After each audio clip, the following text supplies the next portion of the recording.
Welcome to Luca and Miguel. Enjoy the video. You start by confirming basics. Your iPhone is updated and on Wi-Fi, so changes sync.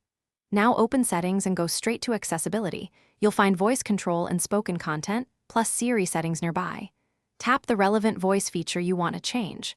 Once done, you'll see voice selection, language, and voice variants. Make a choice to begin downloading the new voice. This setup ensures the voice applies to calls and spoken feedback reliably. You now pick the specific voice. In Siri or voice settings, select language, then voice and browse available variants. You'll see accents and genders listed. If a cloud icon appears next to a voice, tap to download. Larger voices require storage and time. Make adjustments to speaking rate and pronunciation where supported, and preview the voice so you hear it in context.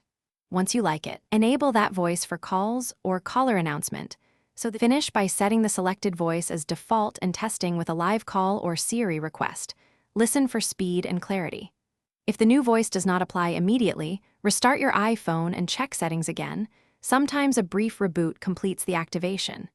If you still have trouble, free up storage, delete and re-download the voice, or reset accessibility settings.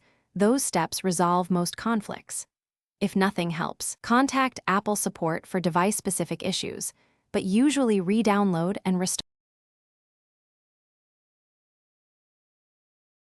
Thanks for watching and please subscribe. It's the best investment you'll ever make.